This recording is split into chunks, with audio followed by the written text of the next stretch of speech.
I sold my house to pay for my surgery. I asked my daughter for a room. She said, "Dad, my husband says you are a burden." That night, I slept in a shelter. The next morning, a black Cadillac Escalade stopped in front of the shelter. A man in a suit grabbed my wrist, looked dead in the eye, and said, "I finally found you. There is someone you need to meet." A dying billionaire refused to sign his will without seeing me. I'm glad to have you here. Follow my story until the end and comment the city you're watching from so I can see how far my story has reached. I never thought the words, "you are a burden," could cut deeper than a surgeon's scalpel, but my daughter Tara proved me wrong.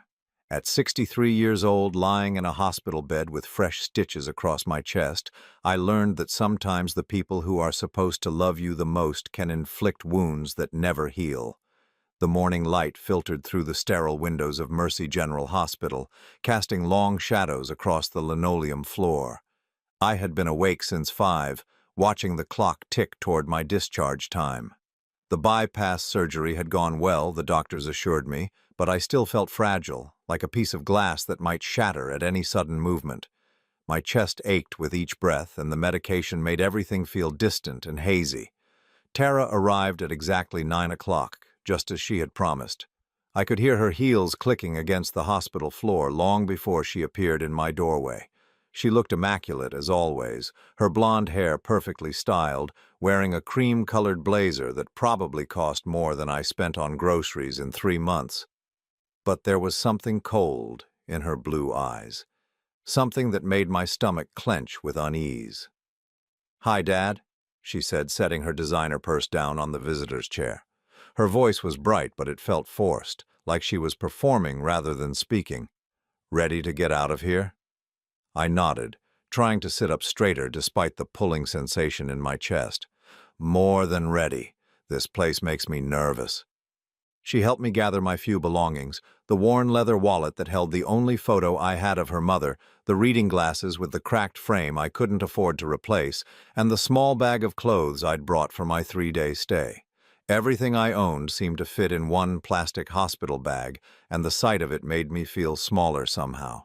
The ride to her house was uncomfortably quiet. I stared out the passenger window at the suburban landscape, noting how different this part of town was from my small apartment complex. Tara lived in Meadowbrook Estates, where the houses were large and the lawns were perfectly manicured. Her home was a 2-story colonial with beige siding and black shutters, identical to every other house on the block except for the expensive cars in the driveways. "Kevin's working from home today," she mentioned as we pulled into her driveway, and something in her tone made me glance at her. There was tension around her eyes, the kind I remembered from when she was a teenager trying to avoid getting in trouble. Kevin Walsh, my son-in-law of 13 years, had never warmed up to me.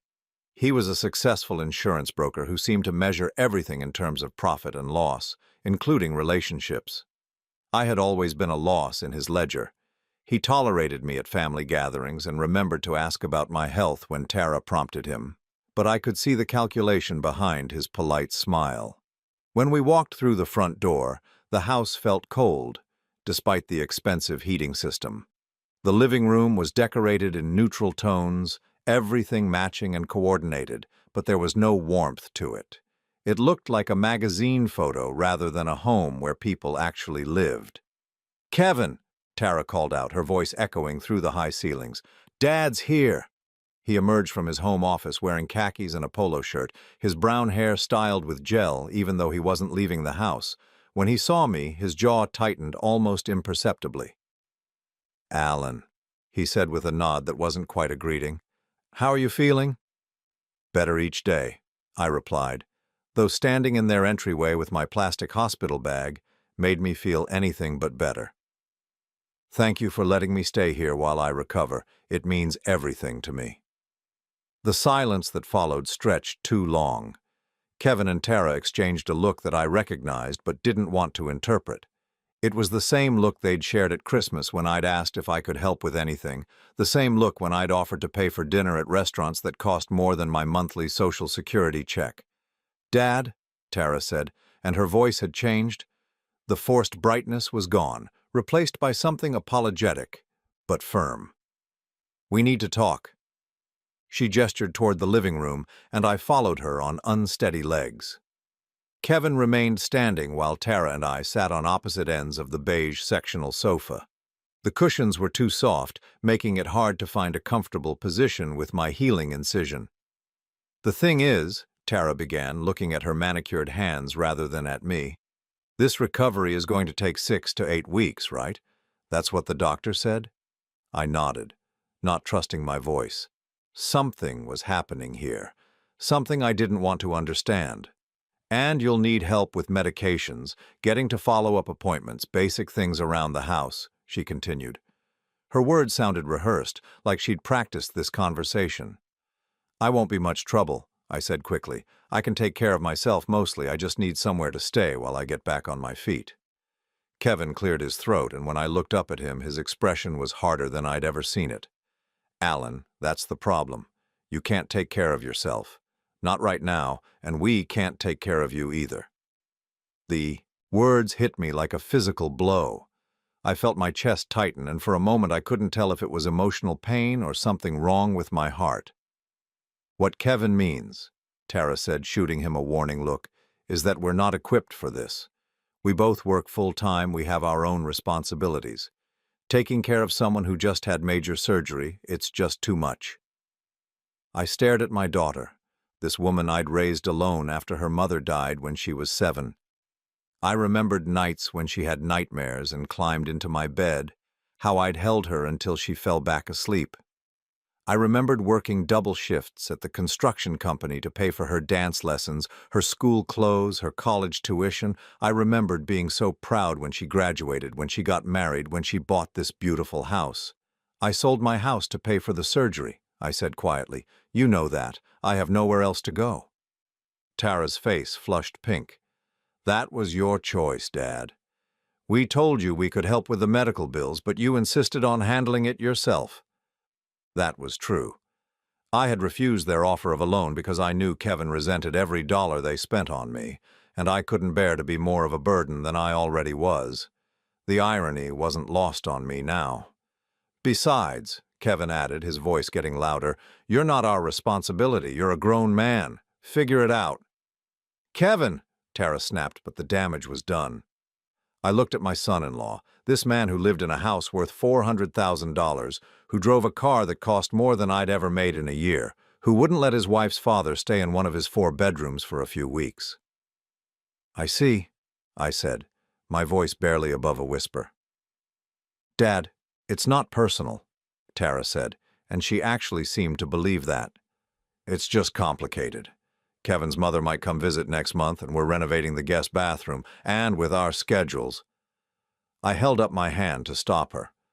I didn't want to hear the excuses, the careful justifications she'd constructed to make this acceptable to herself. I understood perfectly. I was 63 years old, recently widowed for the 2nd time, with no family except the daughter sitting across from me, who was explaining why I couldn't stay in her home. "Where am I supposed to go?" I asked. Kevin shrugged. "There are places, senior communities, extended stay hotels, maybe your insurance covers some kind of rehabilitation facility." With what money, I wanted to ask, but I didn't.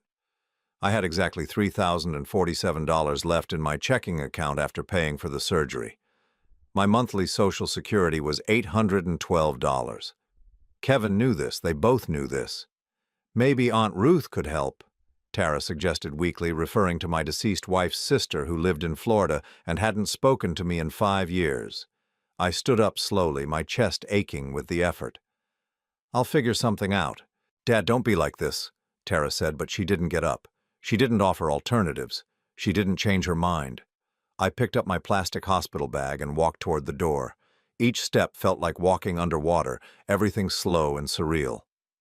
"Alan," Kevin called after me, and when I turned back he was standing with his arms crossed. "You need to understand something. You are a burden. That's just the truth. We can't sacrifice our lives to take care of yours." The words echoed in the silence that followed. Tara gasped and said his name in shock, but she didn't contradict him. She didn't defend me. She didn't tell him he was wrong. I nodded once, opened the front door, and walked out into the October afternoon. Behind me, I could hear them arguing in low, urgent voices, but I didn't look back. By evening, I was sitting on a cot in the downtown homeless shelter, staring at the cracked concrete walls and listening to the sounds of desperation echoing around me. The smell of disinfectant couldn't quite mask the odors of unwashed bodies and institutional food. Men coughed and shuffled in the darkness, and somewhere nearby someone was crying. I lay down carefully, protecting my healing chest, and stared at the water-stained ceiling. For the first time in my life, I was completely alone. No wife, no family, no home. At 63 years old, I had become exactly what Kevin said I was, a burden that nobody wanted to carry. The worst part wasn't the shelter or the fear or even the physical discomfort. The worst part was that my own daughter had looked me in the eye and chosen her husband's comfort over her father's survival. And I couldn't stop loving her anyway. I closed my eyes and tried to sleep, knowing that tomorrow I would have to figure out how to rebuild a life I thought was already built. But tonight I just had to survive the weight of learning that blood doesn't always mean family and family doesn't always mean love. The fluorescent lights never fully dimmed in the shelter, and in their harsh glow I finally understood what it meant to be truly abandoned. The downtown Mercy shelter became my world for the next 5 days, though it felt like a lifetime trapped in someone else's nightmare. Each morning I woke to the sound of shuffling feet and whispered conversations as men prepared to face another day of searching for work, for help, for some small piece of dignity in a world that had forgotten them. I had become one of them now, and the realization settled in my chest like a weight that made breathing even harder than the surgery had. My cot was number 47, squeezed between an elderly man named Frank, who talked to himself about his grandson who never visited, and a younger guy called Tommy who'd lost his job at the factory when they moved operations overseas. The thin mattress offered little comfort against my healing incision, and every night I had to position myself carefully to avoid putting pressure on my chest. Sister Mary Catherine ran the shelter with the kind of fierce compassion that only comes from someone who'd seen too much suffering to waste time on pleasantries.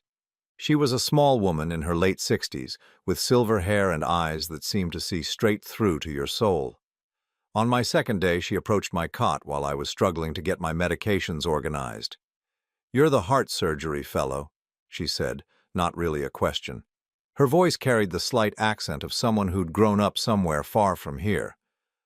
"How are you managing the pain?" I looked up at her, surprised by the directness of her concern. "I'm managing." She studied me for a moment, then sat down on the folding chair next to my cot. "That's what they all say.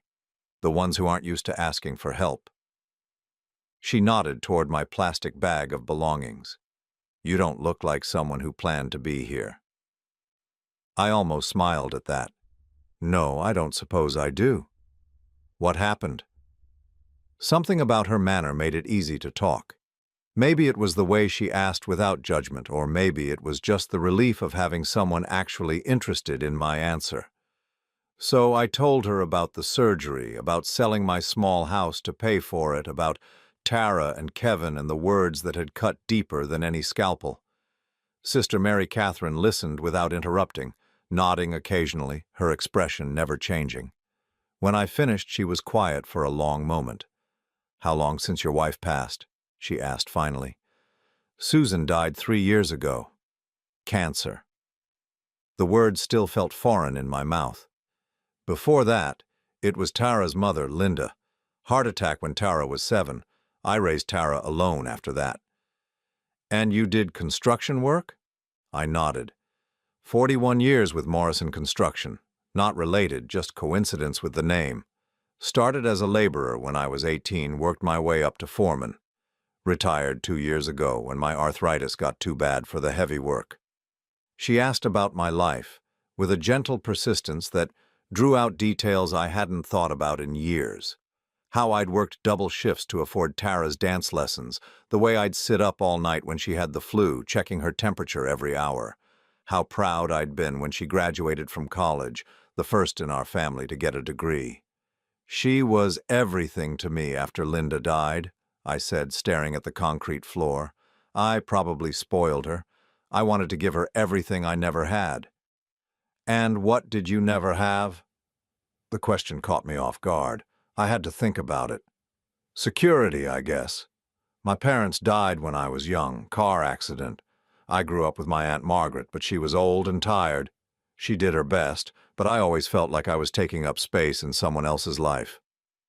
Sister Mary Catherine made a small sound of understanding. And you were determined your daughter would never feel that way. Exactly. I pulled out my worn wallet and showed her the photo I always carried. Linda and me on our wedding day, both of us so young and hopeful.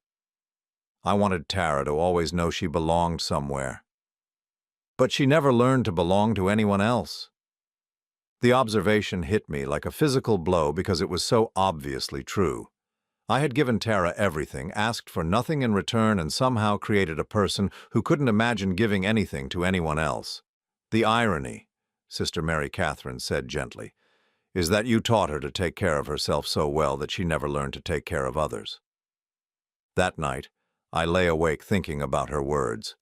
Around me, the shelter settled into its uneasy rhythm of restless sleep, broken dreams, and the kind of exhaustion that goes bone deep. Frank muttered about his grandson again. Tommy coughed the deep, wet cough of someone who'd been breathing factory chemicals for too many years. I thought about the house I'd sold, a modest two-bedroom ranch in a working-class neighborhood where I'd lived for 22 years. It had been small but mine, with a garden where Linda used to grow tomatoes and a garage where I'd taught Tara to change a tire. I'd painted every room myself, fixed every leak, replaced every broken board. When I signed the papers to sell it, the realtor had looked at me with pity. "You sure about this, Mr. Morrison? There are other options for medical financing." But I'd been sure. The house was worth $87,000 after I paid off the remaining mortgage. The surgery and hospital stay cost $79,500. It had seemed like a straightforward equation at the time. Now, lying in the shelter, I realized I'd given up more than just a building. I'd given up the last physical proof that my life had mattered, that I'd built something lasting. The shelter was proof that I'd failed to build anything at all. During the days I tried to stay useful, I helped in the kitchen, sweeping floors and wiping down tables, though the work tired me more than it should have. The other residents were kind in the way that people who understand suffering can be. They shared their stories carefully, like precious things that might break if handled too roughly. Marcus had been an accountant until diabetes took his leg and his job. He spent his days at the library, reading financial newspapers and muttering about opportunities he could see but no longer access. "I used to manage million-dollar budgets," he told me one afternoon. "Now I can't manage a bus fare." Robert was a veteran who'd never quite made it home from Vietnam, though his body had returned decades ago. He had nightmares that woke half the shelter, and during the day he sat quietly in the corner, reading paperback novels with covers so worn you couldn't make out the titles. They all had stories of families who'd slowly pulled away, friends who'd stopped calling, a gradual erosion of connection until they found themselves here, in this place, that smelled of industrial soap and broken dreams. "The thing about becoming invisible," Frank said to me on my fourth day, "is that it happens so slow you don't notice until you try to wave at someone and realize they can't see you anymore." He was right. I'd been becoming invisible for years. After Linda died, then Susan, then retirement, then the health problems, my world had been shrinking steadily. I'd told myself I was being strong, independent, not wanting to be a burden. But really, I'd been disappearing. On my fifth morning in the shelter, I sat in the small chapel area where Sister Mary Catherine held optional services. I wasn't particularly religious, but the quiet felt healing in a way that the medicine couldn't touch. She spoke about value and worth, about how society teaches us to measure people by what they produce rather than who they are. "Every person here has loved someone," she said, her voice echoing slightly in the sparse room. "Every person here has worked, has dreamed, has mattered to someone somewhere. That doesn't change because your circumstances change." After the service, she approached me again. "You're healing well," she observed, watching how I moved. "The chest, yes, the rest of it." I shrugged. "The rest of it will heal too, but differently than you expect." I didn't know what she meant then. I was still focused on my immediate problems. Where I would go when I was strong enough to leave the shelter, how I would afford an apartment, whether I could find some kind of part-time work that wouldn't aggravate my condition. But that afternoon, everything changed. I was sitting outside on one of the benches in the shelter's small courtyard, watching the traffic pass by on the street beyond the chain-link fence. The October sun felt good on my face, and for the first time since the surgery, I was breathing easily. Men came and went around me, some heading to job interviews or doctor's appointments, others just wandering with no particular destination. That's when I saw it. A black Cadillac Escalade with tinted windows moving slowly down the street like it was searching for something. It passed the shelter once, then circled back and stopped directly in front of the main entrance. The driver's door opened and a man in an expensive gray suit stepped out. He was maybe 45, with dark hair and the kind of confident posture that comes from never having to worry about money. He looked completely out of place in this neighborhood of pawn shops and check-cashing stores. He stood there for a moment, studying the building, then walked through the gate and approached the main desk inside. Through the window, I could see him talking to Sister Mary Catherine, showing her something that might have been a photograph. A few minutes later, they both came outside. The man's eyes scanned the courtyard methodically, and when they landed on me, they stopped. He said something to Sister Mary Catherine, who nodded and pointed in my direction. My heart started beating faster, though I couldn't say why. There was something about the deliberate way he moved, the expensive car, the fact that he was clearly looking for someone specific, that made my chest tighten with a combination of fear and anticipation. He walked across the courtyard toward me, his leather shoes clicking on the concrete. When he stopped in front of my bench, he smiled, but it was a professional smile, the kind lawyers and salesmen practice in mirrors. "Alan Morrison?" he asked. I nodded, not trusting my voice. He reached into his jacket and pulled out a leather portfolio. "My name is James Richardson. I'm an attorney." He paused, studying my face intently. "I've been looking for you for a very long time." The words hung in the air between us, loaded with possibilities I couldn't begin to imagine. Around us, the normal sounds of the shelter continued, but everything felt suddenly unreal, like I was watching someone else's life from a great distance. "Looking for me?" I managed to say. "Why?" James Richardson's smile became more genuine, though there was something almost sad about it. "Because someone very important needs to see you before it's too late. Someone who's been searching for you her entire life." He extended his hand toward me, palm up, like an invitation. "Will you come with me, Mr. Morrison? There's someone you need to meet." I stared at his outstretched hand, my mind racing. After 5 days of being invisible, someone had found me. After 63 years of being ordinary, someone was searching for me. After a lifetime of being exactly what Kevin called me, a burden, someone needed to see me.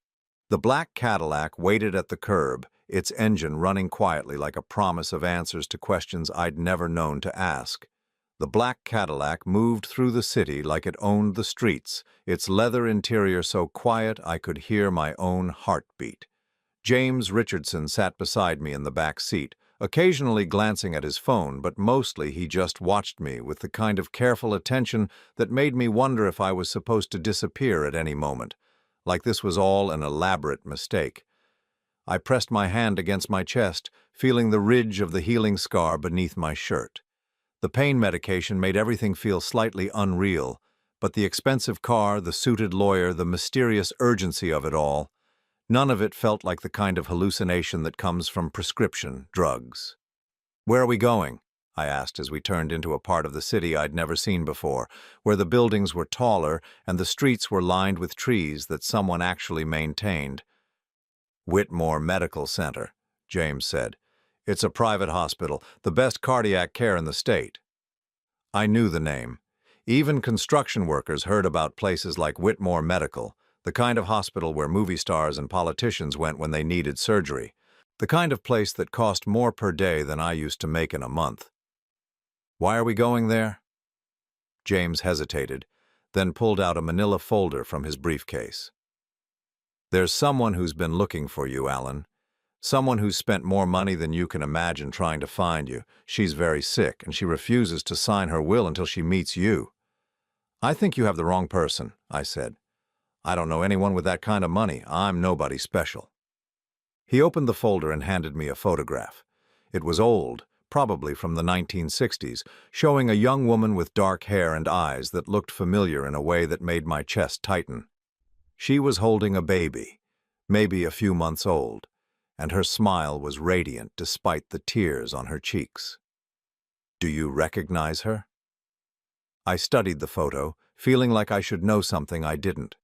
The woman was beautiful, but more than that, there was something about her expression that reminded me of this baby, I said, pointing to the infant in her arms. How old is this picture? 1960. The baby was born on March 15th. My birthday. I felt the world tilt slightly. James, I need you to tell me what's going on. He took the photograph back, handling it like something precious. The woman in that picture is Margaret Whitmore. She's 89 years old now, and she's dying. The baby is her grandson. Her grandson? You, Alan. That baby is you.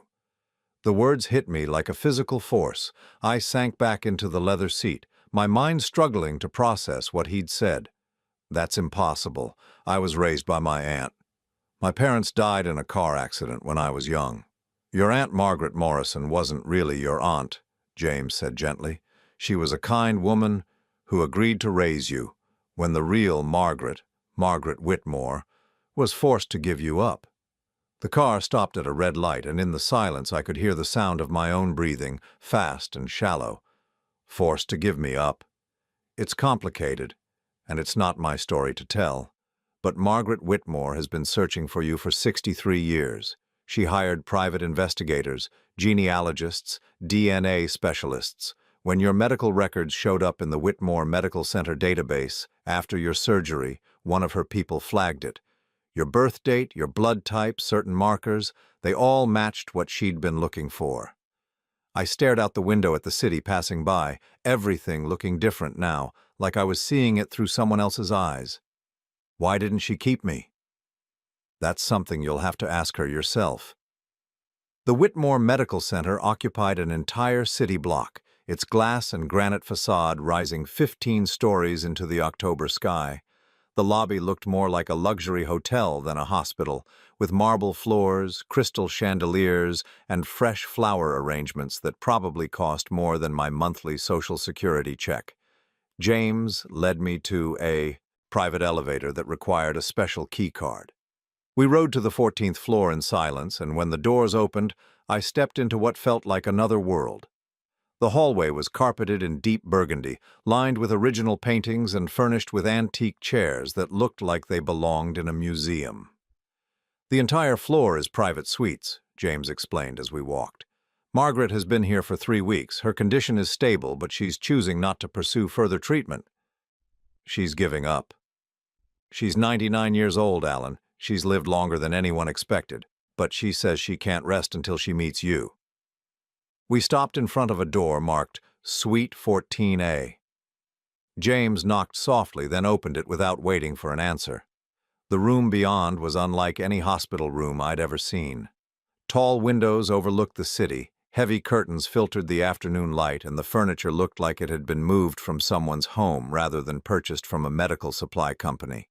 The smell wasn't antiseptic and medicinal, it was subtle perfume and fresh flowers. An elderly woman sat in a wheelchair by the window, her silver hair perfectly styled despite her obvious frailty. She wore a navy blue dress with a pearl necklace, and when she turned to look at us, her eyes were the same dark brown I saw in the mirror every morning. "Margaret," James said softly, "I found him." She stared at me for a long moment, her hands gripping the arms of her wheelchair. When she spoke, her voice was barely above a whisper. "Oh, my God, you look just like your grandfather." I stood frozen in the doorway, my mind struggling to process what I was seeing. This woman, this stranger, was looking at me like I was the answer to every prayer she'd ever said. "I don't understand," I managed to say. Margaret Whitmore smiled, and despite her age and illness, her face transformed. "Come sit with me, Alan, please. I have so much to tell you." James helped her wheel the chair closer to a comfortable armchair, and I sat down carefully, my chest still tender from the surgery. Up close, I could see how thin she was, how the expensive dress hung loose on her frame, but her eyes were bright and alert. 63 years, she said, reaching out to touch my hand. Her skin was soft and cool, marked with age spots and prominent veins, but her grip was surprisingly strong. I've been looking for you for 63 years. James said you're my grandmother, but I don't understand how that's possible. Margaret's eyes filled with tears. Your mother was my daughter, Sarah Whitmore. She died giving birth to you.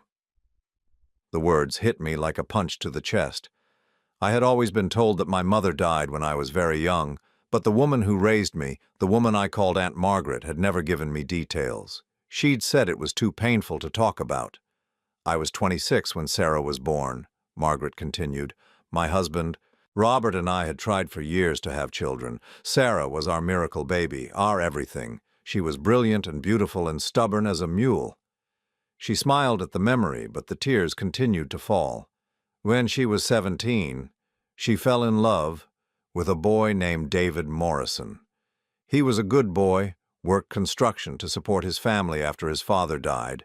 But my husband, my first husband, Charles, he had different ideas about who Sarah should marry. Someone with money, with connections, someone who could benefit the family business. I felt a chill run down my spine. What happened? Charles forbade the relationship. He sent Sarah away to a boarding school in Switzerland, told everyone she was studying abroad, but she was pregnant with you. Margaret paused, her breathing becoming labored. James moved to get her some water, but she waved him away. She wrote me letters from Switzerland, begging me to help her come home, to let her marry David. But Charles controlled everything, the money, the decisions, my life. I was a coward, Alan. I let him send her away, and I let him arrange for you to be adopted as soon as you were born. But she died, I said, my voice hoarse. Complications during delivery. She was all alone in that foreign hospital, surrounded by strangers who didn't even speak her language properly. My daughter died calling for her mother, and I wasn't there because I was too weak to stand up to my husband. The room fell silent except for the soft sound of Margaret's crying. I sat there holding the hand of this woman who was my grandmother, feeling like my entire life had been rewritten in the span of 10 minutes. Why didn't you find me sooner? I asked. Margaret wiped her eyes with a lace handkerchief that looked like it had been crying into for decades. Charles destroyed all the adoption records. He said it was better if you disappeared completely, that the family couldn't afford any scandals. After he died in 1972, I started looking, but the trail was cold. The adoption agency had closed, the Swiss hospital had destroyed their old records, and your adoptive family had moved several times. Aunt Margaret, the woman who raised me, she never told me any of this. Margaret Morrison was a saint, the real Margaret said firmly. She and her husband couldn't have children of their own. When Charles's lawyers approached them about a private adoption, she opened her heart and her home to you. She promised to tell you the truth when you were older, but then her husband died, and she was struggling to raise you alone. She thought it might be easier if you believed she was your real family. I thought about the woman who had raised me, how she'd always seemed sad around my birthday, how she'd never been able to answer my questions about my parents without changing the subject. She loved you, Margaret continued. The adoption agency required annual reports for the first few years. I still have copies. She wrote about your first steps, your first words, how proud she was when you started school. She sent photographs until you were about 8 years old. You have photographs of me as a child? Margaret's smile was radiant. I have photographs, report cards, every letter she sent until Charles found out and made her stop. I have birthday presents I bought for you every year, Christmas gifts, graduation gifts. I have a whole room in my house that's been waiting for you since 1960. The magnitude of what she was saying slowly sank in. This woman had been buying me presents for 63 years. She had kept a room for me, had never stopped hoping that someday she would find me. Margaret, James said gently, you should tell him about the will. She nodded, her expression becoming more serious. "Alan, I'm dying. The doctors say I have maybe weeks, possibly a month if I'm lucky. I've spent my entire adult life building a business empire, accumulating wealth, but none of it has meant anything because I didn't have family to share it with. I don't understand. Whitmore Enterprises is worth over $400 million. Real estate, investments, charitable foundations. When I die, it all goes to you." I felt like I couldn't breathe. "That's impossible. You don't even know me." "I've known you your entire life," Margaret said firmly. "I've watched from a distance, hired people to check on you to make sure you were safe and happy. I know you worked construction for 41 years and never missed a day unless you were sick. I know you raised your daughter alone after your wife died. I know you sold your house to pay for your surgery because you were too proud to accept charity. I know you're a good man, Alan, because you're Sarah's son." She leaned forward in her wheelchair, her dark eyes intense. "More importantly, I know what it's like to lose family, to spend your life wondering what if. I won't let that happen to you. You deserve to know where you came from, and you deserve to have the security that was stolen from you when Charles sent Sarah away." I sat back in the chair, overwhelmed. "I don't know anything about running a business empire." Margaret laughed, a sound like silver bells. "You don't have to. I have excellent lawyers, competent managers, financial advisors who are honest and capable. Your job is just to be my family." "But I am your family," I said, the words feeling strange but right in my mouth. "I've always been your family." "Yes," she whispered, "you have." James cleared his throat. "Margaret, we should probably discuss the legal requirements." She nodded. "There's one condition, Alan. I won't sign the will until you agree to spend time with me. Whatever time I have left, I want to use it getting to know my grandson. I want to hear about your life, your marriage, your daughter. I want to tell you about your mother, about your grandfather, Robert, who would have loved you so much. I want to show you the room I kept for you, the presents I never got to give you." I thought about the shelter, about my cot between Frank and Tommy, about the smell of disinfectant and desperation. Then I thought about Tara, who had called me a burden, and Kevin, who had looked me in the eye and told me I was worthless. "What if your family doesn't accept me?" I asked. Margaret's expression hardened. "You are my only family. Charles made sure of that when he sent Sarah away and forbade me from having more children. Everyone else can accept it or leave." She reached into a drawer beside her chair and pulled out a thick envelope sealed with wax. "This is my will, Alan. It leaves everything to you, but it's not signed. I won't sign it until you say yes." I stared at the envelope, my hands shaking. "You're really my grandmother." "I really am. And my mother. Loved you so much that she defied her father and chose to give birth to you in a foreign country rather than give you up. She died holding you, Alan. Her last words were about how beautiful you were." The tears came then, harder than they had since Susan's funeral. This woman, this stranger who wasn't a stranger, had given me back my mother, my history, my identity. She had turned me from a burden into a beloved grandson. "I want to know about her," I said through my tears. "I want to know everything." Margaret smiled and reached for my hands. "We'll have time for that. We'll have as much time as God gives us." Outside the tall windows, the sun was setting over a city that looked completely different than it had that morning. I was still Alan Morrison, still a 63-year-old man with a healing heart and a daughter who didn't want him. But I was also Sarah Whitmore's son, Margaret Whitmore's grandson, and the heir to a fortune I couldn't even comprehend. The woman who searched had found me, and I had found the family I never knew I'd lost. 3 days later, I stood in the doorway of a room that had been frozen in time for 63 years. Margaret sat beside me in her wheelchair, her oxygen tank softly hissing, watching my face as I tried to process what I was seeing. The room was in the Whitmore mansion, a sprawling estate in the hills outside the city that I'd driven past countless times without ever knowing it belonged to my family. The mansion itself was overwhelming. 37 rooms, Margaret had told me, with gardens that required a full-time staff of 12. But this room, this one room, made everything else fade into insignificance. It was a child's bedroom, but not like any child's bedroom I'd ever seen. The walls were painted a soft blue, with hand-painted murals of sailing ships and distant shores. A hand-crafted wooden crib sat in one corner, its mobile still hanging above it. Tiny silver stars and moons that caught the afternoon light streaming through tall windows. But what took my breath away were the presents. They covered every surface. Wrapped packages on shelves, toys still in their original boxes, clothes with tags still attached. 63 birthdays, 63 Christmases, a lifetime of gifts waiting for a child who never came home. I couldn't help myself, Margaret said softly. Every year on your birthday, every Christmas, I would buy you something and bring it here.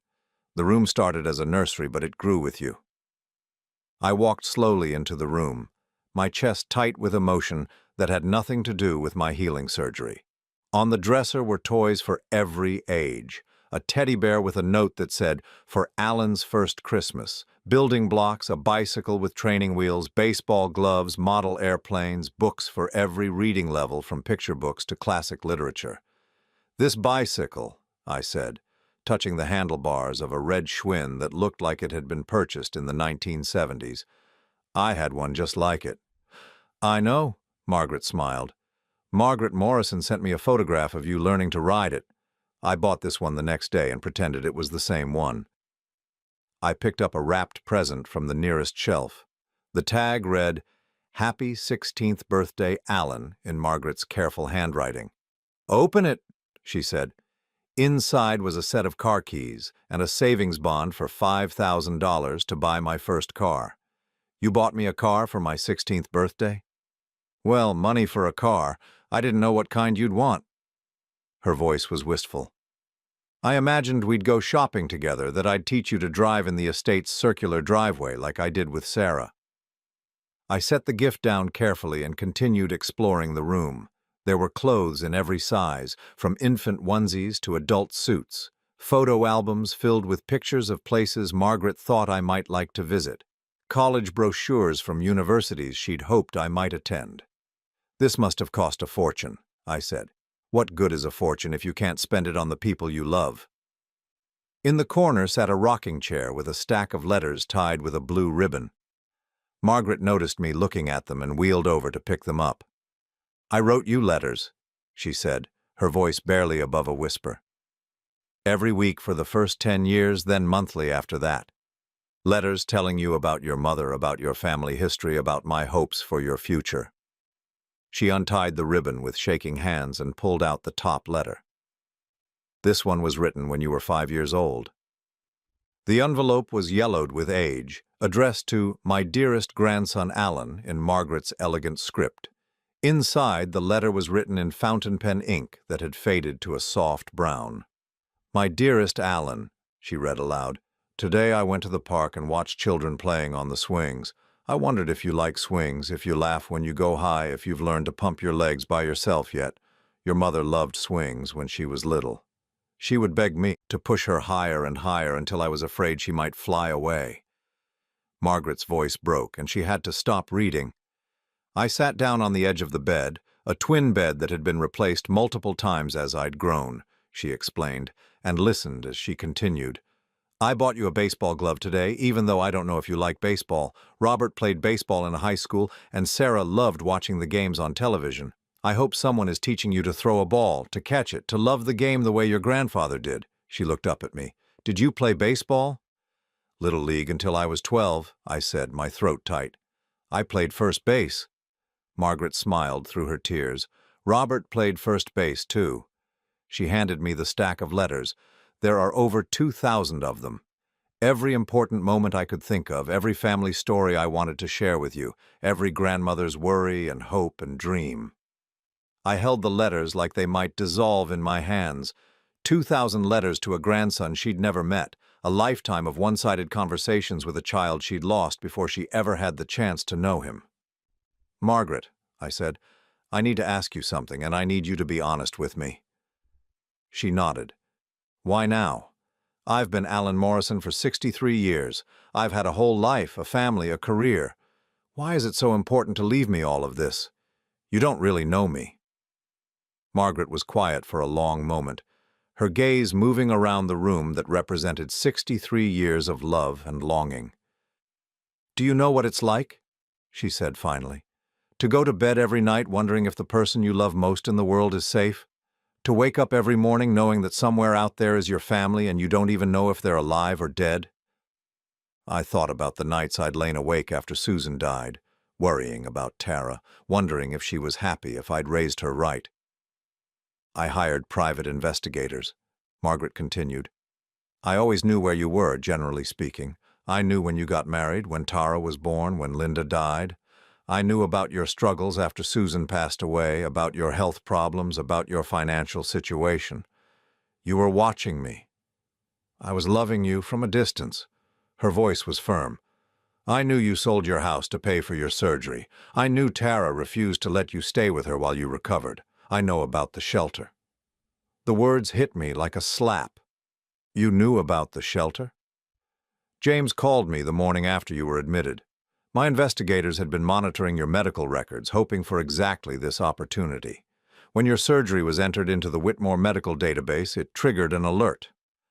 I felt a surge of something between anger and embarrassment. "So this whole thing, finding me at the shelter, the dramatic rescue, that was all planned?" "No," Margaret said quickly. "Finding you was planned. The rescue was real. Alan, do you think I wanted my grandson to spend a single night in that place? Do you think I wouldn't move heaven and earth to bring you home the moment I knew where you were?" I stood up and walked to the window, looking out over the manicured gardens. A fountain sparkled in the center of the main courtyard, and peacocks wandered across perfectly maintained lawns. It was beautiful, peaceful, and completely foreign to anything I'd ever known. "This isn't my world," I said. "It should have been."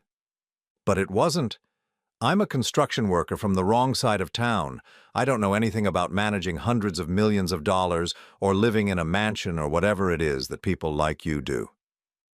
Margaret wheeled her chair over to where I stood. "People like us," she corrected gently. "This is your birthright, Alan. Charles Whitmore stole it from you when he sent Sarah away, but that doesn't mean it stops being yours." She pulled a folder from her lap and opened it on the windowsill. Inside were financial statements, property deeds, investment portfolios, page after page of numbers that made my head spin. "Whitmore Enterprises owns 17 commercial properties, including 3 shopping centers and the building that houses your old construction company," she said. "We have investments in technology companies, medical research, renewable energy. The charitable foundation provides scholarships for children who've lost parents, funds medical research, and supports homeless shelters." I looked at her sharply. Homeless shelters. 8 of them, including the downtown Mercy shelter where you were staying. Margaret's smile was sad. "I've been supporting Sister Mary Catherine's work for 15 years. She doesn't know about our connection, but I couldn't bear the thought that there might be other grandsons out there, other people like you who needed help." The revelation stunned me. The place that had given me shelter in my darkest hour was supported by the grandmother I didn't know I had. "You see," Margaret said, "you've been part of this family's work all along. You just didn't know it." She turned to another page in the folder. "But Alan, I need you to understand something. This money, this empire, it's not a gift, it's a responsibility. Every business decision affects hundreds of employees. Every investment choice impacts the thousands of people who benefit from our charitable work. When I give this to you, I'm not just giving you wealth. I'm giving you the power to help people the way I've tried to help you."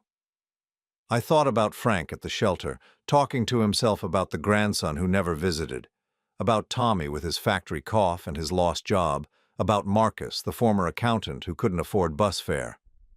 "What if I'm not good enough?" I asked. "What if I make the wrong decisions and lose everything?" Margaret reached out and took my hand.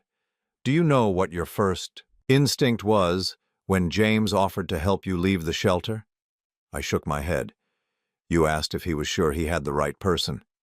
You worried that some other Alan Morrison might be in trouble somewhere, might need the help more than you did. That's not the reaction of someone who's going to make selfish decisions with this inheritance." She pulled out one more document, this one older and more worn than the others. "This is a letter Your mother wrote to me 2 days before you were born. She was alone and scared in that Swiss hospital, but listen to what she said. Margaret's voice was soft as she read, "Mother, I know you think I'm too young to understand what I want, but I know exactly what kind of person I want my child to become. I want him to be kind to people who have less than he does. I want him to work hard and appreciate what he has. I want him to know that love is more important than money, even though I hope he never has to choose between them. Most of all, I want him to know that he was wanted, that he was loved, that his life matters not because of what he can do for others, but because of who he is." Margaret folded the letter carefully. "That's the child Sarah wanted you to be, Alan. And from everything I've observed over the past 63 years, that's exactly who you became." I sank back down onto the bed, overwhelmed by the weight of it all. How do I even begin to process this? One day at a time, one decision at a time. Margaret's voice was growing weaker. Our conversation had tired her, but her eyes were bright with determination. "I want to spend whatever time I have left teaching you about the business, introducing you to the key people, making sure you understand your options. But more than that, I want to tell you about your mother, about your grandfather Robert, about the family you never got to know." She paused, studying my face. "But first, I think we need to deal with Tara." My stomach clenched. "What about Tara?"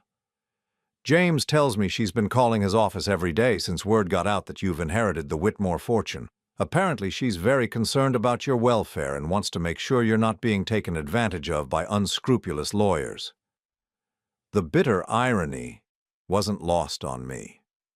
The daughter who'd thrown me out of her house for being a burden was suddenly concerned about my welfare now that I was worth $400 million.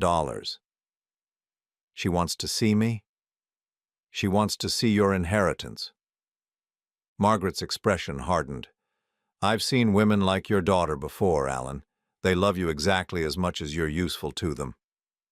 I thought about Tara as a child, how she'd curl up next to me on the couch to watch television, how proud she'd been when I taught her to tie her shoes. But I also thought about the cold calculation in her eyes when she'd explained why I couldn't stay in her home. "What do you think I should do?" Margaret smiled, and for a moment she looked decades younger. "I think you should let her visit. I think you should listen to what she has to say. And then I think you should make your own decisions about what kind of relationship you want with her going forward. And if she's only interested in the money? Then you'll know exactly where you stand, and you'll make decisions accordingly." Outside, the sun was setting over the estate, painting the sky in shades of gold and pink. In this room full of 63 years of love and hope, surrounded by gifts that had been waiting my entire lifetime for someone to open them, I felt something I hadn't felt since before the surgery. I felt like I belonged somewhere. Margaret was watching me, with the kind of expression I imagined mothers and grandmothers were supposed to have when they looked at their children. Pride, love, and infinite patience. "There's one more thing," she said, reaching into her handbag and pulling out a small velvet box. "This was your grandfather Robert's. He died when Sarah was 15, long before you were born. But he always said it would go to his grandson someday." Inside the box was a gold pocket watch, its surface worn smooth by decades of handling. When I opened it, I could see an inscription on the inside cover, "To Robert Whitmore, Jr., from his loving father. May you always have time for the things that matter most." "Robert Jr. was supposed to be your father's name," Margaret explained. "If Sarah had lived, if she'd been able to marry David Morrison, their son would have been Robert Morrison, but you're still his grandson, Alan. You're still the boy this watch was meant for." I held the watch in my palm, feeling its weight, its history, its promise of continuity across generations. For the first time in my life, I wasn't just Alan Morrison, the construction worker from nowhere. I was Robert Whitmore's grandson, Sarah Whitmore's son, Margaret Whitmore's heir. I was family. And tomorrow, I would find out if Tara wanted to be family too, or if she just wanted to be rich. Tara arrived at the Whitmore estate exactly 48 hours after James Richardson's office confirmed the inheritance. She drove through the main gates in her silver sedan, past the manicured gardens and the fountain where peacocks wandered like living jewels, and I watched her from the library window as she sat in her car for a full 5 minutes, staring up at the mansion that was now my home. When she finally got out of the car, she was wearing a black dress I'd never seen before. Expensive, conservative, the kind of outfit someone wears when they want to look respectful and grief-stricken. Her hair was pulled back in a severe bun, and she'd forgone her usual heavy makeup for a more subdued look. She was playing a part, and even from a distance, I could see her rehearsing her lines. Margaret had insisted on meeting Tara despite her declining health. "I want to see for myself," she'd said from her wheelchair, where she now spent most of her time with oxygen tubes in her nose and a nurse hovering nearby. "I want to understand what kind of woman could abandon her father after heart surgery." James met Tara at the front door and escorted her to the main drawing room where Margaret and I were waiting. The room was formal and intimidating, with oil paintings of Whitmore ancestors looking down from the walls and furniture that belonged in a museum. I'd chosen it deliberately, wanting Tara to feel the weight of the family history she'd never been part of. When Tara walked in, her eyes swept the room quickly, cataloging everything valuable before landing on me. For a split second, I saw her genuine shock at how different I looked. Gone were the cheap clothes and the defeated posture of the man she'd thrown out of her house. I was wearing a tailored suit that James had helped me select, and my hair had been professionally cut.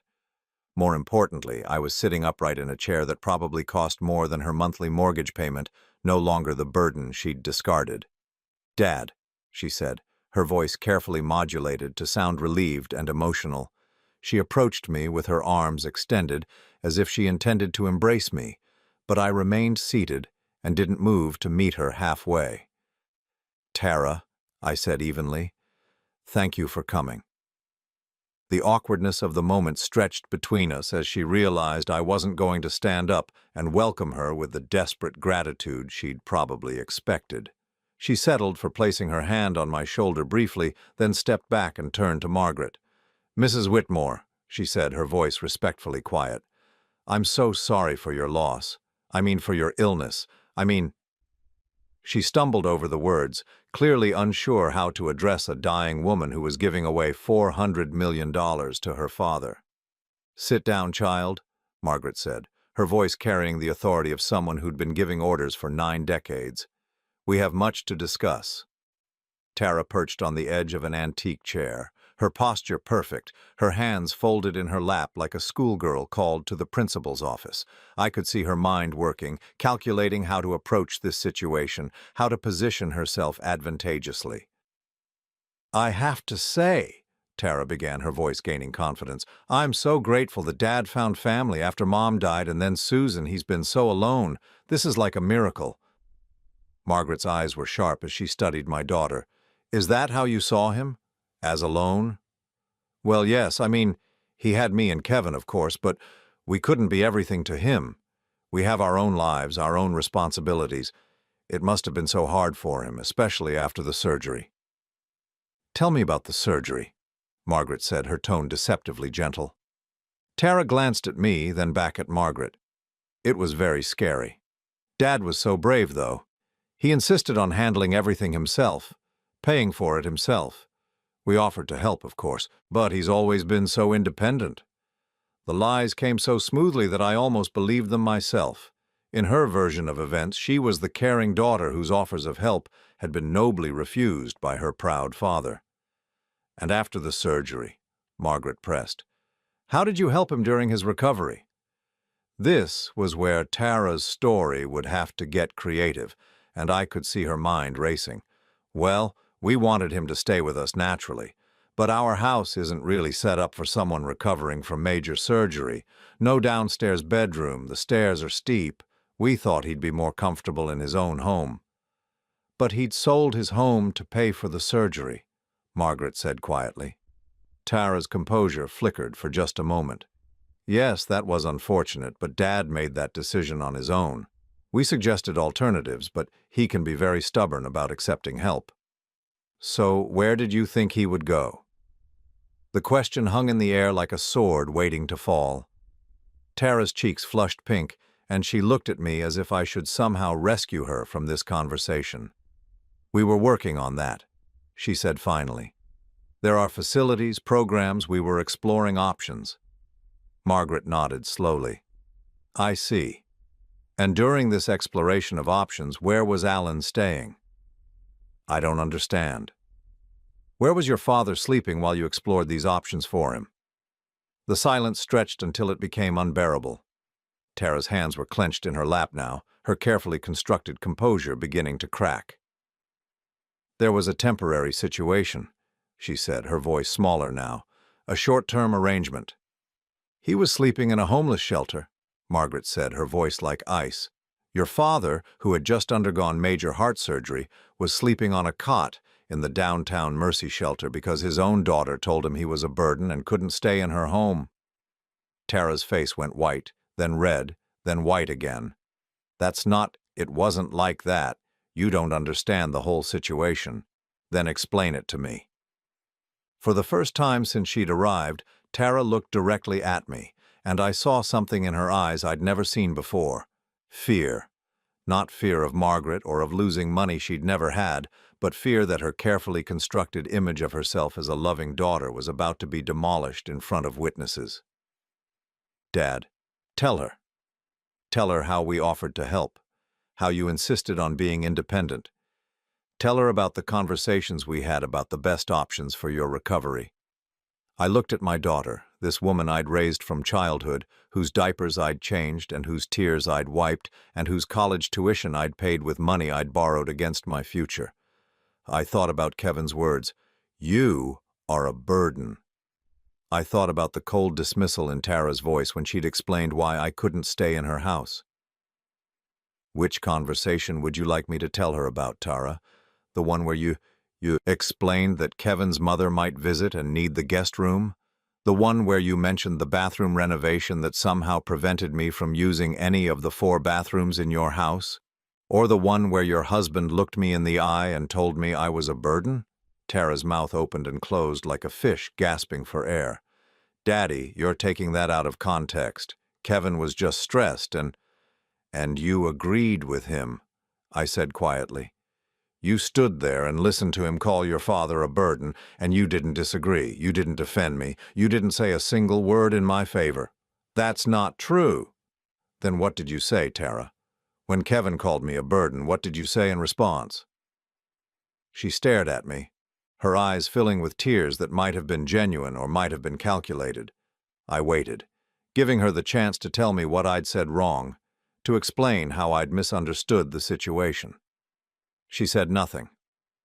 Margaret had been watching this exchange with the focused attention of a prosecutor cross-examining a hostile witness. Now she leaned forward in her wheelchair, her oxygen mask dangling around her neck. "Tell me, Tara," she said, "when did you first learn about Alan's inheritance?" What do you mean?" "It's a simple question. When did you first become aware that your father had inherited money from his biological family?" Tara's lawyer had obviously coached her for this question because her answer came out too quickly and too smoothly. "When Mr. Richardson called to tell me Dad was safe and staying with family, I was so relieved to hear he was okay." "And when was that?" "3 days ago." Margaret nodded to James, who opened a folder and pulled out a sheet of paper. "This is a record of phone calls made to my attorney's office in the past week. Would you like to know how many calls we received from you, Tara?" I was concerned about my father. 17 calls, James said, reading from the paper. The first one came 6 hours after the inheritance became public record. That was 4 days ago, not 3. Tara's face flushed again. I may have the timeline confused. I've been very emotional. "The first call," James continued, "was not to ask about Alan's well-being. According to my notes, you wanted to know if the inheritance was real, how much money was involved, and whether Alan was competent to make his own legal decisions. I was protecting him." "From what?" Margaret asked. "From people who might take advantage of him. He's never dealt with this kind of money. He's trusting, he's naive about financial matters. I was worried that unscrupulous people might manipulate him." Margaret's laugh was like the sound of breaking glass. "Unscrupulous people. Like the daughter who threw him out after surgery? Like the son-in-law who called him a burden? Those kinds of unscrupulous people? Tara stood up abruptly, her composure finally shattering completely. You don't know anything about our family. You don't know what we've been through, what kind of man my father is. He's not some sweet, innocent victim. He's demanding and difficult And what? I asked, standing up as well. For the first time in our entire relationship, I was looking down at my daughter, literally and figuratively. Finish that sentence, Tara. Tell Mrs. Whitmore what kind of man I am. She stared at me, her chest rising and falling rapidly, her carefully applied makeup now smeared with tears. You're selfish, she said, her voice breaking. You've always been selfish. Everything always has to be about you, your needs, your problems, your health issues. Do you know what it was like growing up with a father who was always struggling, always worried about money, always making me feel guilty for wanting nice things? The words poured out of her like poison from a lanced wound. You never remarried after Mom died because you said you wanted to focus on me, but really it was because you were afraid of being hurt again. You made me responsible for your happiness, and then you married Susan and acted like I should be grateful to have a stepmother I barely knew. Tara. And then when Susan got sick, you expected me to help take care of her like she was my real mother. You guilt-tripped me into visiting, into helping with doctor's appointments, into pretending I cared about a woman who was just some stranger you'd married. Margaret was watching this outburst with the clinical interest of someone who'd seen a lot of human nature in her 99 years. I felt like I was seeing my daughter clearly for the first time, and what I saw was a stranger. And now, Tara continued, her voice rising to almost a shout, now you've somehow stumbled into this fairy tale fortune, and everyone's acting like you deserve it, like you're some kind of hero. But you're not. You're just a lonely old man who was too proud to accept help from his own family. The room fell silent except for the sound of Tara's ragged breathing and the soft hiss of Margaret's oxygen tank. Outside, I could hear the fountain running and the distant sound of the gardener's equipment. Are you finished? I asked quietly. Tara wiped her eyes, smearing her mascara further. No, I'm not finished. I want to know what your plan is. Are you going to cut me out completely? Are you going to punish me for being honest about what kind of father you really were? I looked at this woman who shared my genes and my name, but who had just revealed that she shared none of my values. I'm not going to punish you, Tara. I'm going to give you exactly what you think I'm worth. She blinked, confused. What does that mean? I turned to James.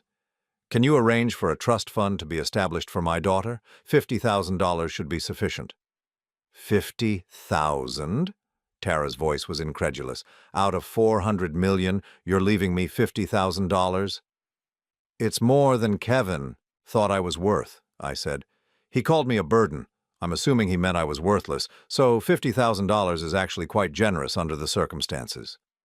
Margaret was smiling now, an expression of pure satisfaction. I think that's very fair, Alan. Tara looked back and forth between us, her mouth opening and closing as she tried to process what was happening. You can't be serious. I'm your daughter, your only child. Yes, I said. You are. And you've made it very clear that you consider that relationship to be a burden rather than a blessing. I sat back down, feeling calmer than I had in weeks. The $50,000 will be released to you when you turn 40.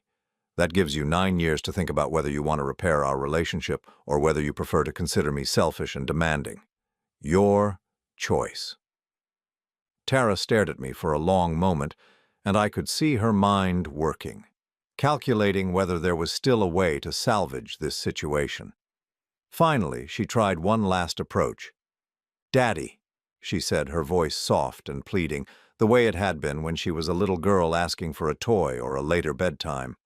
I'm sorry, I didn't mean those things. I was just scared and emotional. You know I love you. I looked at her face, searching for some sign of genuine remorse, some indication that her apology was real rather than strategic. But all I saw was calculation, the same cold assessment I'd seen in Kevin's eyes when he'd evaluated my worth as a house guest. I know you love me, Tara, I said finally. You love me exactly as much as I'm useful to you. The problem is, I don't think that's actually love. She stood there for another moment, tears streaming down her face, waiting for me to change my mind, to soften, to be the pushover father who'd given her everything she'd ever wanted. When it became clear that wasn't going to happen, something in her face hardened. "You'll regret this," she said, her voice cold again. "You'll die alone and miserable, and all your money won't change that." She gathered her purse and walked toward the door, her heels clicking sharply on the marble floor. At the threshold, she turned back one last time. "I hope your new family makes you happy, Dad, because you just lost your real one." The door closed behind her with a soft click, and the three of us sat in silence for several minutes. Finally, Margaret reached over and took my hand. "I'm sorry," she said. "I know that was painful." "It was necessary," I replied. "I needed to see who she really was. I needed to know if she loved me or just needed me. And now you know. Now I know." I squeezed her hand gently. "Thank you for giving me the strength to stand up to her." Margaret smiled. "You've always had that strength, Alan. You just needed to know you had choices." Outside, I could hear Tara's car starting, the engine revving angrily before she drove away from the estate and out of my life. For the first time since my surgery, I felt like I could breathe deeply without pain. I was no longer anybody's burden. Margaret died on a Tuesday morning in November, 3 weeks after Tara's visit, with her hand in mine and sunlight streaming through the tall windows of her bedroom. She had lived to be 99 years old, and in our final weeks together, she'd given me something more valuable than all the money in the Whitmore accounts. She'd given me the knowledge that I was loved unconditionally, that I belonged somewhere, that my life had meaning beyond what I could provide to other people. Her last words were about Sarah, my mother. "Tell her," she whispered, her voice barely audible above the soft hiss of the oxygen machine. "Tell her that her son turned out exactly the way she hoped he would." I held her hand until it grew cold, and then I sat with her for another hour, looking out at the gardens where peacocks wandered among flowers that would bloom again in the spring. The nurse had offered to call the funeral director immediately, but I wasn't ready to let her go. For 63 years, I'd been Alan Morrison, a man without a history.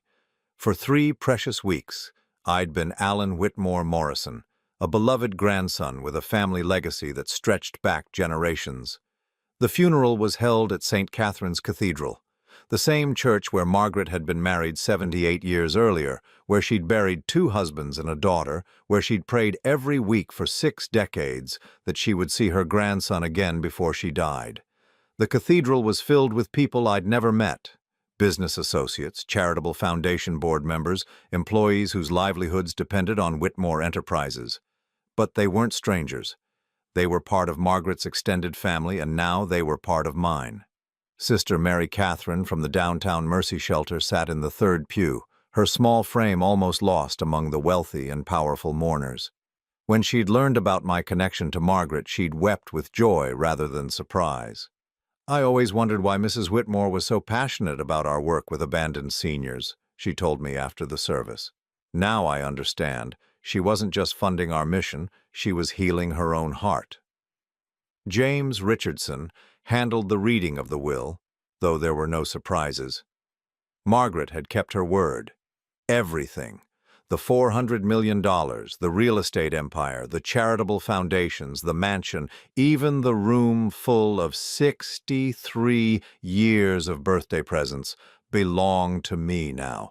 But the money wasn't what mattered most. What mattered was the letter Margaret had left me, written in her careful handwriting just days before she died. "My dearest Alan, you came into my life when I had given up hope that God still had miracles in store for me. In 3 weeks, you gave me more joy than I'd experienced in 3 decades. You listened to my stories about your mother as if they were precious gifts. You held my hand when I was scared. You made me feel like someone's grandmother instead of just a dying old woman with too much money and not enough family. But more than that, you showed me that Sarah's son had grown into exactly the man she would have wanted him to be. Kind, strong, generous, and wise enough to know that true wealth isn't measured in dollars, but in the love we give and receive. The money and the businesses are yours now, but they come with a responsibility. Use them to help people the way I tried to help you. Remember that every homeless shelter we support might be housing someone's lost grandson. Every scholarship we provide might be going to someone's abandoned daughter. Every meal we serve might be feeding someone who just needs to know that they matter to somebody. You asked me once why it was so important to leave you everything. The answer is simple. Because you're the only family I had left, and because I trust you to carry on what your mother and I started. The work of making sure no one has to face life completely alone. Live well, my dear grandson. Love deeply. And remember that somewhere, your mother is watching and smiling with pride. All my love, Grandmother Margaret, P.S. The peacocks are particular about their feeding schedule. James will explain. I read that letter sitting in the library where I'd first met Tara as an heiress rather than a burden, and I made a decision that would have surprised the man I'd been just a month earlier. I wasn't going to keep the fortune for myself. I was going to use it exactly the way Margaret intended, to make sure no one else had to spend their life feeling worthless and abandoned. The first thing I did was establish the Sarah Whitmore Foundation for Abandoned Seniors, dedicated to providing housing, medical care, and emotional support for elderly people whose families had discarded them. The foundation's first facility was built on the grounds of the Whitmore estate, in what had been the gardens behind the mansion. It wasn't a nursing home or a charity shelter. It was a community, a place where people like Frank from the homeless shelter could have their own apartments, where people like Marcus could use their skills to help others, where people like Tommy could receive the medical care they needed without feeling like burdens. Sister Mary Catherine agreed to oversee the daily operations, though she insisted on one condition. No sad faces, she said. If we're going to do this, we're going to do it with joy. These people have had enough sadness. The second thing I did was something that would have shocked Tara, though she never found out about it. I set up a larger trust fund in her name, not $50,000, but $5 million, with one condition. The money would only be released if she spent 1 year volunteering with abandoned seniors, learning what it felt like to be on the receiving end of compassion rather than judgment. James thought I was being too generous. She made her choice, he said. And now I'm making mine, I replied. I'm choosing to give her the chance to become the person her grandmother Linda would have wanted her to be, and the person her stepmother Susan tried to teach her to be. Whether Tara would ever claim that money remained to be seen, the paperwork was filed, the trust was established, and if she ever wanted to understand what love without conditions looked like, the opportunity would be waiting for her. The third thing I did was honor Margaret's request to maintain Whitmore Enterprises as a thriving business that could fund our charitable work for generations to come. I hired the best financial advisors, kept the most competent managers, and learned everything I could about running a company whose decisions affected hundreds of employees and thousands of beneficiaries. It wasn't easy. There were moments when I felt overwhelmed by the responsibility, when I questioned whether a 63-year-old former construction worker really belonged in boardrooms and investment meetings. But every time I doubted myself, I remembered Margaret's words. "You've been preparing for this your entire life. You just didn't know it." She was right. 4 decades of construction work had taught me about managing teams, meeting deadlines, and building things that would last. Raising Tara alone had taught me about patience, sacrifice, and the importance of setting boundaries. Caring for Linda and then Susan during their illnesses had taught me about grace under pressure and the dignity that comes from serving others without expecting anything in return. Most importantly, sleeping in that homeless shelter had taught me what it felt like to be invisible, to be discarded, to wonder if anyone in the world would care if you disappeared. That experience had given me the motivation to make sure no one else had to feel that way. 1 year after Margaret's death, I stood in the courtyard of the Sarah Whitmore Community Center and watched as Frank, the man who used to talk to himself about his absent grandson, taught a group of children from the local school how to plant tomatoes in the community garden. His grandson had never visited, but Frank had found new purpose in becoming a grandfather figure to children whose own grandparents were too busy or too far away to be involved in their lives. Marcus had been hired as the foundation's financial advisor, his decades of accounting experience invaluable in managing our budget and ensuring that every dollar went to help someone who needed it. His diabetes was well controlled now that he had access to proper medical care, and he walked through the halls with the kind of confidence that comes from knowing your skills are valued. Tommy had moved into one of the community apartments after his factory cough was diagnosed as treatable lung disease. He spent his days in the workshop we'd set up, teaching younger residents practical skills like electrical work and basic repairs. He'd stopped coughing and started laughing, and the transformation was remarkable. Sister Mary Catherine had been right about one thing. There were no sad faces here. The Sarah Whitmore Community Center buzzed with activity, conversation, and the kind of genuine laughter that comes from people who know they're wanted exactly where they are. As I walked through the halls that evening, stopping to chat with residents and volunteers, I thought about Margaret's room full of presents. 63 years of birthday gifts for a grandson she'd never met. I'd finally opened them all, one at a time, savoring each carefully chosen toy, each thoughtful book, each expression of love that had waited decades to be received. Some of the gifts I'd kept. The baseball glove that was exactly like the one I'd learned to play with, the bicycle I'd given to a local child whose family couldn't afford one, the books I now read in the evening in the library that had become my favorite room in the mansion. But most of the presents I'd donated to the community center, to families who needed them, to children whose grandparents couldn't afford to buy them toys. Margaret's 63 years of love had multiplied, spreading outward to touch dozens of lives she'd never even known existed. I still lived in the mansion, but it no longer felt empty or overwhelming. The house was full of activity now, board meetings for the foundation, volunteer training sessions, holiday dinners for residents who had nowhere else to go. It had become what Margaret always intended it to be, a family home. On Christmas Eve, exactly 13 months after Margaret's death, I sat in the chapel we'd built at the community center and listened as Sister Mary Catherine delivered a short service for anyone who wanted to attend. The pews were filled with people who'd been abandoned by their biological families but who'd found something even more precious.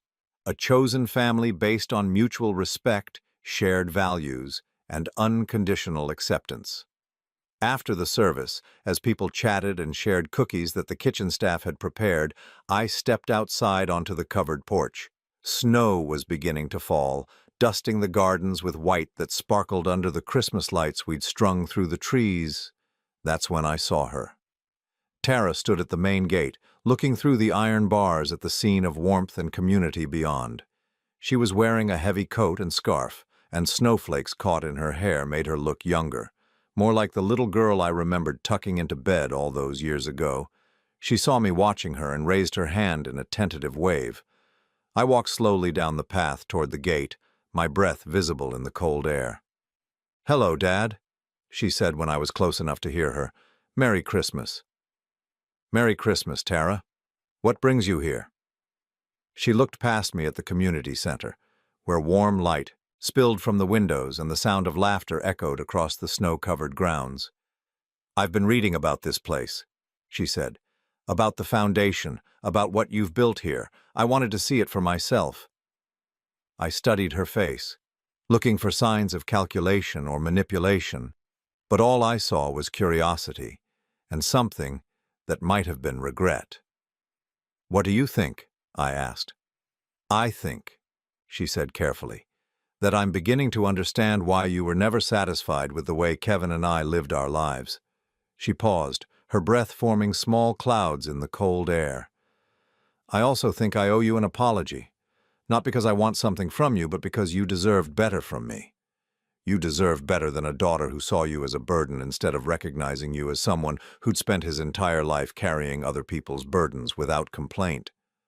I felt something in my chest loosen, a knot of pain I'd carried since the day she'd thrown me out of her house. "Are you here because of the trust fund?" I asked. "Because James told you about the conditions?" She shook her head. "I'm here because I've spent the last year volunteering at a senior center downtown, trying to understand what it feels like to be useful instead of just entitled. and I'm here because I realize that the daughter you raised died somewhere along the way, and I want to know if it's possible to bring her back." I looked at this woman who'd broken my heart and abandoned me when I needed her most, and I saw something I hadn't seen since she was a child: genuine vulnerability. "The gate's not locked," I said. She hesitated. "Are you sure? I know I don't have the right to just show up here and expect forgiveness." "You don't," I agreed, "but you have the right to try to earn it." Tara opened the gate and stepped onto the grounds of the community her father had built, with love instead of money. As we walked back toward the center together, she asked questions about the foundation, about the residents, about how I'd learned to manage such a complex operation. "It's not that complicated," I told her. "You just have to remember that every decision affects real people and every person matters." "Even people who make terrible mistakes?" she asked. I stopped walking and turned to look at her. "Especially people who make terrible mistakes, if they're genuinely sorry and willing to do the work to make things right." We didn't hug. We didn't declare our love for each other or promise that everything would be perfect from now on. But we walked into the warmth and light of the community center together, and for the first time in over a year, I felt like I might have a daughter again. Later that night, as I sat in Margaret's library reading one of the books she'd bought for my 8th birthday, I thought about the journey that had brought me from a homeless shelter to this mansion full of purpose and love.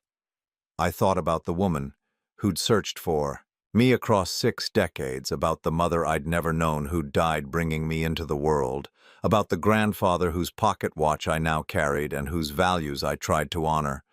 Most of all, I thought about the difference between being someone's burden and being someone's blessing. For most of my life, I'd tried so hard not to be a burden that I'd forgotten I could be a blessing instead. Margaret had taught me that love isn't about what you can provide to someone else. It's about recognizing the inherent value in every human being. She'd loved me before she knew what kind of man I was, before she knew whether I'd be worthy of her fortune, before she knew if I'd even want to know her. She'd loved me simply because I was her grandson, because I was Sarah's son, because I was family. And now, surrounded by a community of people who'd been discarded and forgotten but who'd found their way to belonging again, I understood what true wealth really meant. It wasn't the $400 million in the bank accounts. It wasn't the mansion or the businesses or the real estate empire. It was this: being someone who mattered to people who mattered to you, being part of something larger than yourself, knowing that your life had made other lives better. I was no longer Alan Morrison, the burden nobody wanted. I was Alan Whitmore Morrison, the man who'd learned that sometimes the greatest inheritance isn't money. It's the knowledge that you are loved, that you belong, and that you have the power to make sure no one else has to face life alone. Margaret had given me back my family, and now I would spend the rest of my life giving family back to others.